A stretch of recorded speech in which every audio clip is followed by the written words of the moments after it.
And I feel like this year is really about like the year of just realizing stuff, and everyone around me, we're all just like realizing things. 2016.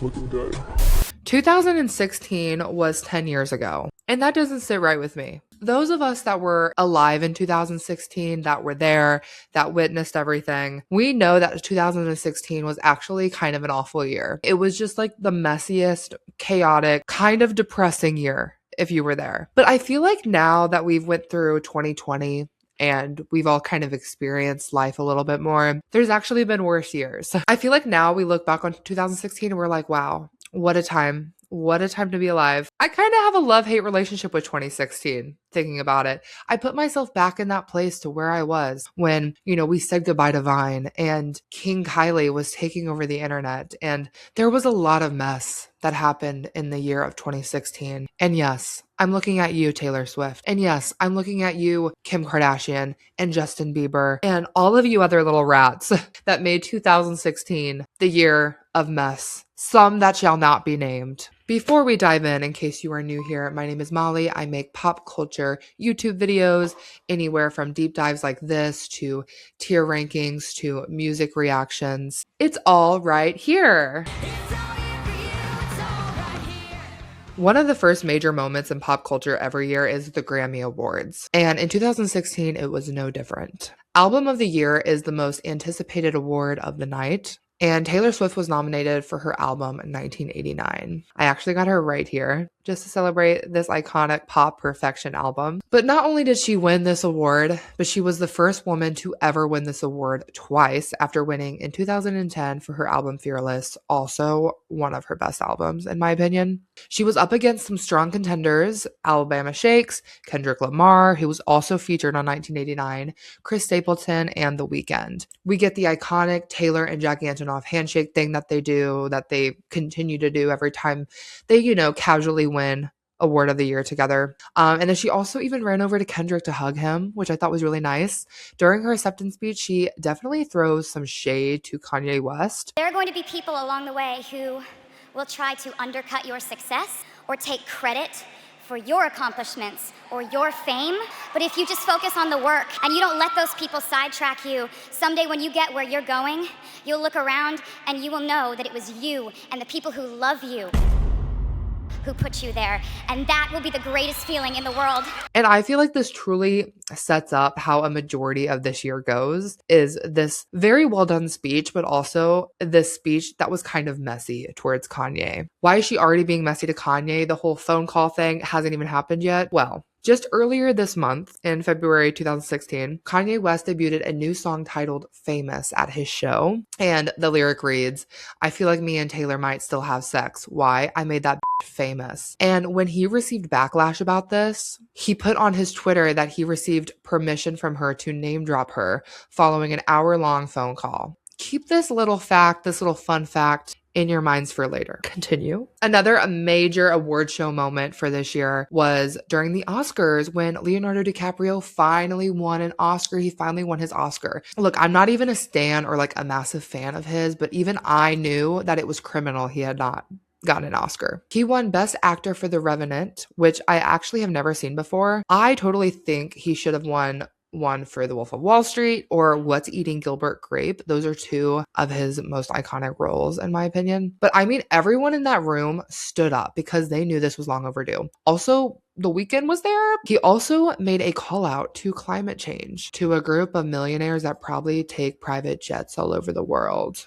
Climate change is real. It is happening right now. 2016 was also the last year that Rihanna dropped a full-length album. So this might also feed into why people wish it was 2016 again, because we still have not gotten an album since 2016 from Rihanna. She surprise dropped Auntie on Friday, January 29th, which has iconic songs that I still stream to this day, like Love on the Brain and Desperado. She also had announced the album's release earlier in the week when she posted photos of herself wearing $9,000 Dolce & Gabbana headphones on Twitter. She captioned it, "Listening to Auntie." Billboard then reported that a release of the full album was coming soon, and the lead single, Work, Work featuring Drake was released on Wednesday. Now, unfortunately, following the release of Work with Drake, the streaming site Tidal accidentally posted the album before taking it down a few minutes later. So, of course, Twitter went insane and screenshotted the track list. News spread everywhere on this leak, and people were listening to the leaks, looking at the track list.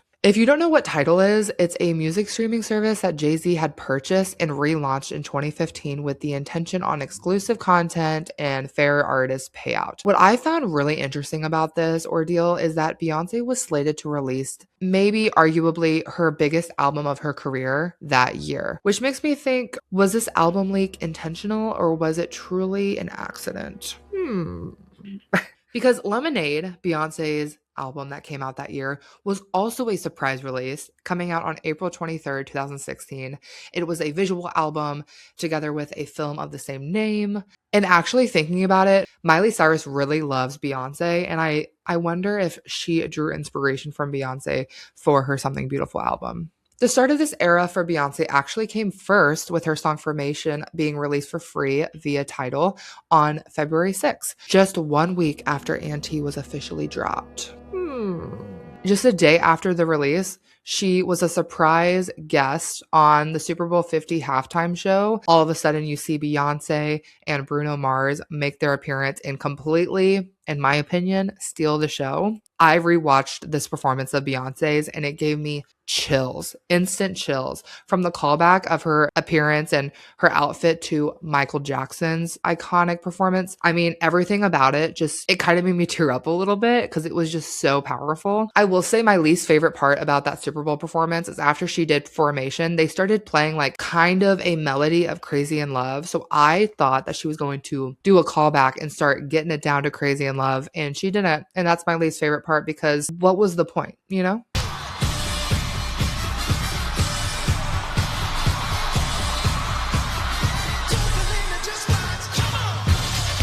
I can't believe that there are people that would do something like this. The Super Bowl actually ran a commercial after the performance announcing the Formation World Tour. This was huge. This is how you do an album rollout. Everything was hitting the mark. You were reaching major audiences, putting in the work to push your song out. There was strategy. And so it's no surprise to me that Lemonade is Beyonce's biggest album to date. I do have a confession to make. I have not fully listened to Lemonade by Beyonce in its entirety.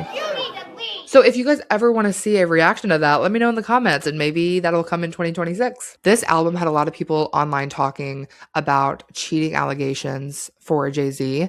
The 6-track Daddy Lessons acts as a turning point on the album, with Beyonce linking Jay-Z cheating on her with her father cheating on her mother, Tina. During the music video of Sorry, Beyonce says, "He better call Becky with the good hair," which people are still wondering who it is to this day. People could not believe that someone like Jay-Z could cheat on the queen, the icon, the woman that is Beyonce. And they're still together to this day. So maybe things can work out, you know? Music in 2016 is so identifiable, and it might be my favorite part about 2016. The music was iconic. Electro pop was taking over the charts. You know, Calvin Harris was at the forefront. Justin Bieber was in his electro pop bag. I can hear any of these songs and feel like I am being transported back to my sophomore year of college. The number one song I think of when I think about 2016 is Closer by the Chainsmokers. If I had $1 for every time I danced in a frat basement to Hey. But something else I vividly think about a lot when I hear this song is the Chainsmokers' live performance of this song with Halsey at the 2016 MTV VMAs. Let's just say the mics were on. No, I can't stop.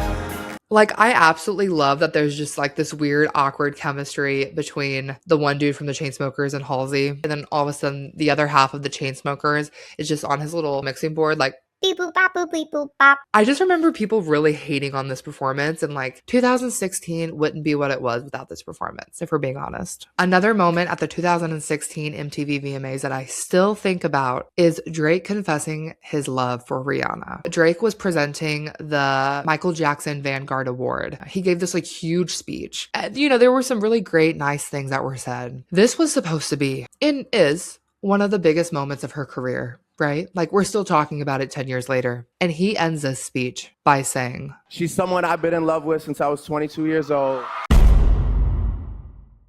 I just think about the fact that like now Rihanna's with A$AP Rocky, she has kids, she's completely moved on from Drake, and now she still has to think about the time where she was accepting this very high, honorable award. And this was like one of the things that was said. And this is what lives on the internet forever. This is in the social footprint of Rihanna. But truly, there were a lot of 2016 Rihanna and Drake moments during this year that I feel like is way too much to get into this video. It would probably be its own separate deep dive. Their song Work was also huge this year. I can't stand this song, I'm going to say it. But you know, it was a huge song during this time. Rihanna was also featured on Drake's album Views that was released this year. She's on the song Too Good, and this is actually my favorite Drake album. And it's the only one I revisit, but this album really hits. And it's such a sign of the times. I go back to it a lot. Specifically the songs You With Me and Child's Play. Yeah. Why you gotta fight with me at Cheesecake? But we can't talk about Views by Drake without talking about the meme that was Hotline Bling. Like, that music video in itself was a huge meme. I can only see one thing on my cell phone.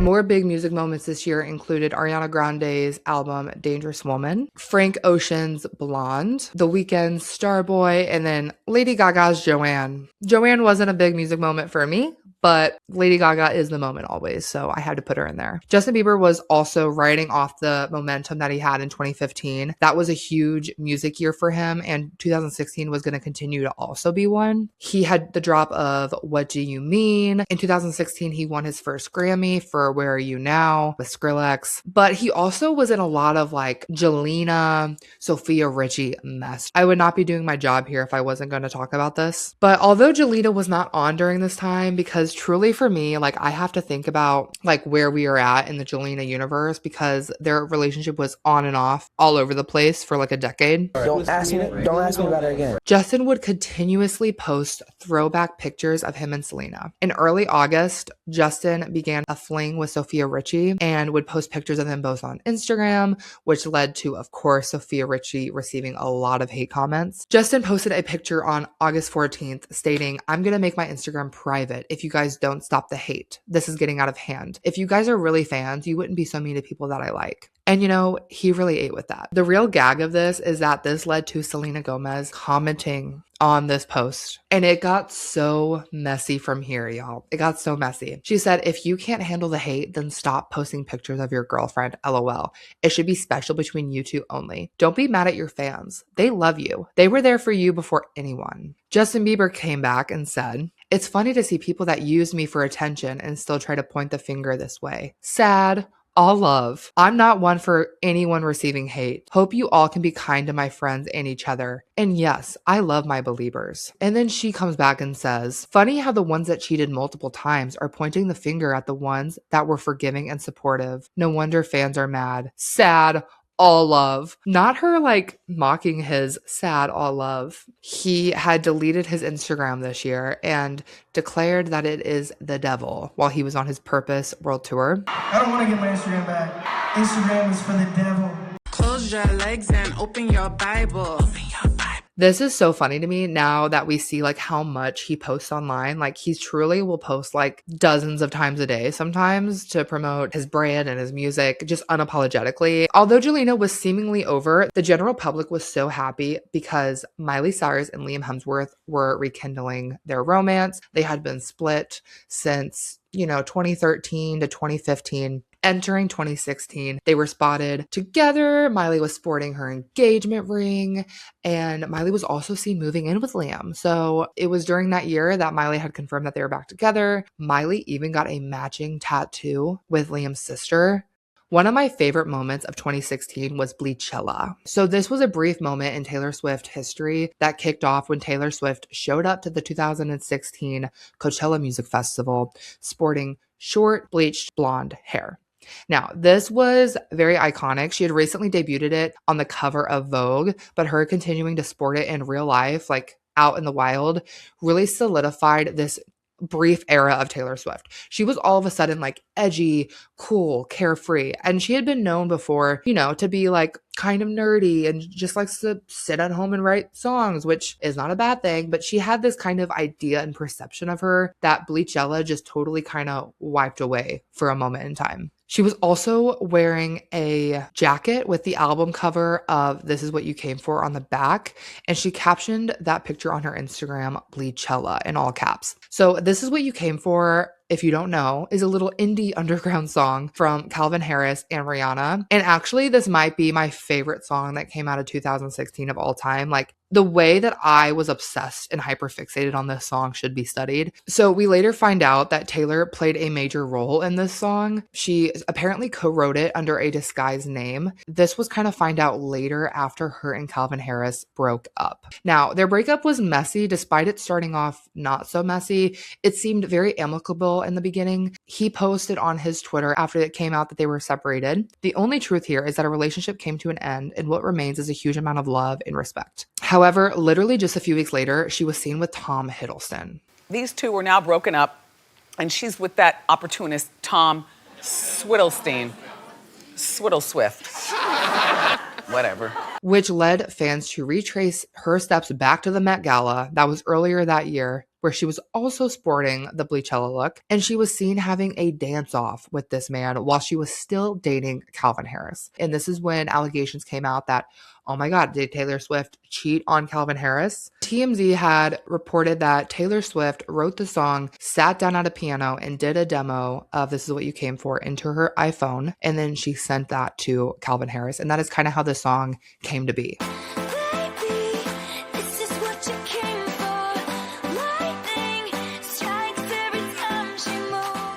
But Taylor Swift was hurt after Calvin Harris did an interview and said he couldn't foresee working with his then girlfriend in the future. Now, the big question is, will you do a collaboration with your girlfriend? You know, we haven't even spoken about it. Yeah? I can't see it happening, though. You cannot? No. Just she's about to take church and state? a long break, you know? And honestly, that would piss me off too. That would really irritate me, because what do you mean I just wrote you one of the biggest songs of your entire career, and then you come out and say that about me to the press? Back to this that had a lot to say about me the other day in the press. Miley, what's good? So Calvin Harris then responded to people's report about the song, saying that he co-wrote it with Taylor Swift, and he also addressed her new relationship and apparently brought in Katy Perry to this whole situation, which she didn't need to be brought into this, you know? Like, there was enough mess happening. We didn't need even more mess. He said, quote, "I figure if you're happy in your new relationship, you should focus on that instead of trying to tear your ex-boyfriend down for something to do. I know you're off tour and you need someone new to try and bury, like Katy, but I'm not that guy. Sorry, I won't allow it." He really brought in Katy Perry. The lore with Katy Perry kind of stems back to her 1989 album having a song titled Bad Blood on it. And when she was asked about what Bad Blood was about, she had said that it was about someone in the music industry, not an ex-boyfriend. So rumors circulated that she was talking about Katy Perry. And when a user tweeted at Katy Perry this year saying, "Will you collab with Taylor Swift?" she responded, "If she says sorry, sure." This is like, when I look back, I'm like, no wonder Taylor Swift went into hiding during this year. The mess that we were about to get into, and we're just like scratching the surface, you know? There's deep dives out there about each complicated part of Taylor Swift's 2016. Because not only did she have to deal with Calvin Harris and Katy Perry, but she also had to deal with Kim Kardashian and Kanye West again. So remember earlier in this video when I was talking about her accepting her Grammy Award speech, and she kind of was like, hey, people are going to try to tear you down. Don't let them do that. And it was kind of referring to Kanye West. Well, this is where we're kind of circling back to that. Kim Kardashian did an interview with GQ. They had asked her about the song Famous by Kanye West and the lyrics about Taylor Swift. And Kim said she totally approved of that. She totally knew that that was coming out. She wanted to do and all of a sudden act like she didn't. I swear, my husband gets so much shit for things when he really was doing proper protocol and even called to get it approved. This was the beginning of a Taylor Swift cancellation. Taylor Swift was like so high up here for so long. She had a great reputation. You know, she was getting hate about like the men that she would date, but that wasn't that serious, okay? This was a more serious, people thought we had proof that Taylor Swift was like not being who she said she was, okay? A spokesperson for Taylor released a statement. Taylor does not hold anything against Kim Kardashian, as she recognizes the pressure Kim must be under and that she is only repeating what she has been told by Kanye West. However, that does not change the fact that much of what Kim is saying is incorrect. Kanye West and Taylor only spoke once on the phone while she was on vacation with her family in January of 2016, and they have never spoken since. Taylor has never denied that conversation took place. It was on that phone call that Kanye West also asked her to release the song on her Twitter account, which she declined to do. And guys, for the purposes of this video, I went back and re-listened, rewatched that like entire 20-minute unedited full phone call conversation that's posted on YouTube. The moment that we are talking about with this spokesperson, that has not been released yet, right? So like this is very he said, she said at this moment. Kanye then releases a music video that features a naked Taylor Swift sculpture, and it has the famous song on it. And this just kind of like makes everything worse. Okay, this makes everything worse. In July, Kim Kardashian released video footage of Kanye West's phone call with Taylor Swift on her Snapchat. What's important to note here is that Snapchat is a medium where like if things are cut and placed together and things are cut out, you can't really notice that well, right? Because you have to like click through. And that's exactly what happened here. But in 2016, our weak little brains, we took this as like factual, all the evidence that we needed. After the song was released in February, Taylor Swift had told people that she had declined and cautioned him about releasing a song with such strong misogynistic messages. She was never made aware of the actual lyrics, quote, "I made that bitch famous." So after Kim Kardashian West released the phone call on Snapchat, Taylor went to Instagram to defend herself. Where is the video of Kanye telling me he was going to call me that bitch in his song? It doesn't exist because it never happened. You don't get to control someone's emotional response to being called that bitch in front of the entire world. He promised to play the song for me, but he never did. While I wanted to be supportive of Kanye on the phone call, you cannot approve a song you haven't heard. Being falsely painted as a liar when I was never given the full story or played any part of the song is character assassination. She really had a point. This like clusterfuck, awful time that Taylor Swift experienced this year gave us what would then soon be Reputation. Every talk show, the internet, everyone was like canceling Taylor Swift. It's something that Taylor Swift still talks about to this day because I think it truly traumatized her. I mean, she went into hiding after this. Hiding as in she wasn't really seen online. She went to London, I'm pretty sure, and like that's where she wrote a lot of Reputation. Twitter had trended the hashtag Kim Exposed Taylor Party, and it really felt like the world had completely like ended her career and reputation. Now, regarding Taylor and Tom, going back to that mess, their fling lasted 3 months. I think the most notable part of this relationship is that he was seen wearing a tank top that said "I heart TS." They split on good terms, and then she started a 8-year-long relationship with Joe Alwyn. 2016 was also the year Brad and Angelina Jolie split, which had everyone, like giving up on love. But it was also the start of an 8-year-long legal battle. See, I remember when Mr. and Mrs. Smith came out, I was really young. I was 8 years old, but I remember watching that DVD on repeat. I don't know what it was, but I loved that movie so much.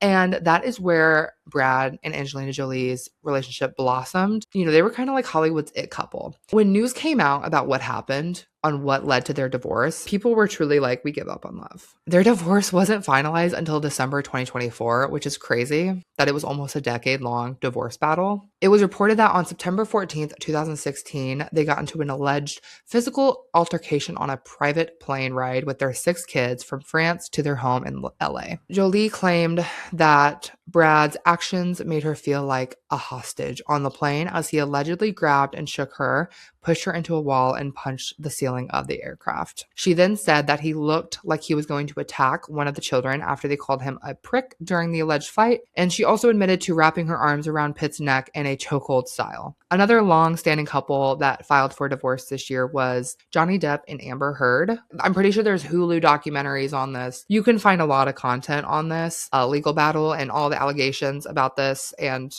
everything that happened in this mess if you Google it. But there's too much to get into here. So yeah, 2016 was kind of a dark year. I mean, people were thanking the heavens above that 2016 was over when we were going into 2017. Kim Kardashian was literally robbed at gunpoint this year in a Paris hotel during Paris Fashion Week. And this was a huge moment in Kim Kardashian's, existence, because she still is traumatized by this, and she's talked about it multiple times, that this experience really changed how she operates. But apparently masked assassins posed as police tied her up, stole millions in jewelry, including a $4 million ring, leaving her traumatized but unharmed physically. They were called the Grandpa Robbers, an elderly gang, and they were later caught and convicted in 2025 and given suspended sentences due to their age and health. Kim Kardashian, although was like huge and like always in the news during this year, I feel like the better part of the Kardashians being in the news was actually Kylie Jenner. This is when King Kylie was like massive. Kim Kardashian, people were kind of over, right? Like she was pretty overexposed along with a lot of the Kardashian sisters, but Kylie Jenner was kind of like a fresh face from the family. She had kind of laid under the radar until she was growing up and getting to a point where she was becoming her own person in the industry. And this is when we see her just kind of being like a regular teenage girl that came across as very cool, came across that she knew all the beauty insider secrets, was really well known for how she did her makeup, her style. We even get, the iconic Snapchat filter that I was victim to, the dog filter. Yeah, that was very King Kylie coded. Britney Spears made a comeback during this year with an amazing performance at the Billboard Music Awards. She did like a melody of a lot of her big songs. And this was huge for me because this was like, oh, Britney Spears is so back. Like we are in a great era of music because Britney Spears is back. But little did we know what was to come. But in 2016, everything was bliss seemingly, and that she was willingly, happily doing this comeback, right? In 2016 was when Britney released her last full album, Glory. And this Billboard Music Award performance was one that like in the beginning, I could really tell Britney was nervous and scared because of just all the public scrutiny that she had faced. But once she got towards the later part of the performance, you could tell she kind of got back into the groove of things. She seemed like she was having fun and really feeling herself. But also knowing what we know now about, like the Free Britney movement and the state of Britney today, rewatching this performance a decade later kind of feels a little dark. To give you a glimpse into how unwell our brains were in 2016, we literally could not stop doing the mannequin challenge. And I'm calling myself out here because I was also a victim to the mannequin challenge. So if you don't know or you don't remember, the mannequin challenge is a viral trend that people would freeze in place while being filmed. So it was usually to the song Black Beatles. Black Beatles, side note, I still bump to this day. But celebrities, athletes, classrooms, even politicians were doing this trend. And it was honestly one of the last like wholesome viral trends that we got.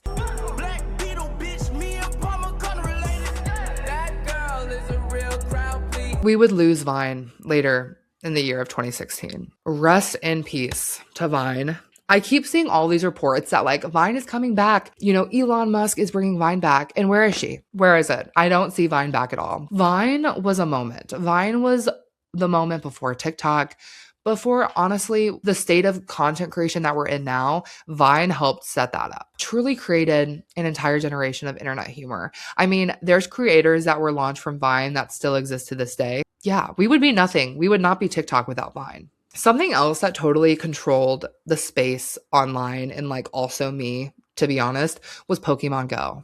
I was one of many people that were totally consumed by Pokemon Go. This was really cool because it was on your phone. It was very interactive. I walked around outside a lot, not to get too deep and dark, but like the death of Harambe, it's not funny. It was truly very sad, and I'm still sad about it. The death of Harambe put the entire world in mourning, okay? If you don't remember, Harambe was a gorilla at the Cincinnati Zoo, and after a child fell into his enclosure, they had to put Harambe down because of the actions that Harambe did. Listen, I have never been so upset for a gorilla in my entire life. Like, to this day, 10 years later, I still have not been as upset for a gorilla as I was for Harambe. By the end of the year, people were making memes about Harambe, and like it was so unserious by the end of the year. And I sadly report like this is still how the internet is to this day. It can get so unserious, but this was like one of the starts of true brain rot, to be honest. Something else dark that happened in 2016 was the Halloween clown panic. I was also a victim to this.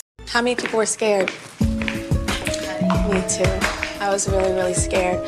I am scared of clowns. I'm just going to say that. And when I saw reports online that spread of people dressed as clowns, terrorizing towns across the United States, I was scared. I was keeping my eye out for not just Selena anymore, but also for these damn clowns. I really was. Schools went on lockdown. Police departments had to issue public statements. Like, if anything though, this was so unserious, and like none of this stuff was really verified. A lot of it was probably fake people doing this online just to cause commotion, and it worked. And so if anything, this showed how quickly fear could spread online. And yeah, the internet just wasn't funny anymore. It could really create real world panic, which it did for me. Instagram releasing stories.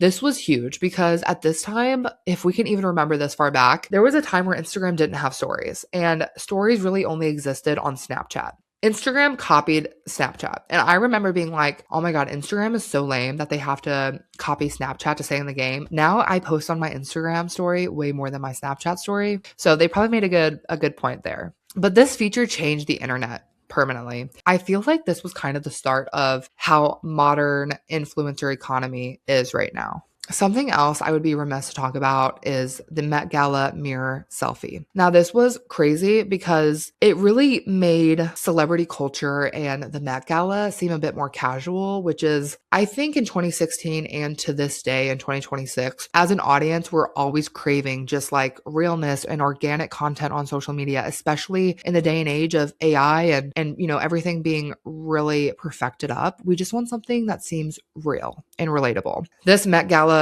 selfie featured Kim K, Kylie Jenner, which was having a huge moment this year with King Kylie, Kendall Jenner, Gigi Hadid, so many others. And they were all on their phones. They were casually breaking the Met Gala rules. And, you know, just seeing the most famous people in the world casually mirror selfieing felt revolutionary. And I feel like it really symbolized a shift that Instagram mattered more than the event itself, which unfortunately is kind of true to this day. Catch me outside, how about that? Catch you outside? What does that mean? What I just said. So obviously I didn't hit on every single thing in 2016. Let me know what you think about 2016. Like when you think of the year 2016, do you get like scared? Do you get happy? Do you feel nothing? I don't know. It's so crazy that it was 10 years ago. I think about some of it being much simpler time, but also still being just as chaotic as, you know, the last few years have been. But I know I didn't cover every 2016 moment, but these were the moments that I think about the most. And if there's one that you think about a lot that I didn't cover, let me know in the comments below. And yeah, let me know if you want me to do a 2006 one, because I feel like I could be even more passionate about 2006 than I am about 2016. So let me know what you think. Thank you guys so much for joining me today. I had so much fun revisiting the year that is 2016. Make sure to like this video and hit the subscribe button if you want to see more pop culture content. Otherwise, I will catch you on a new video soon. Bye, guys.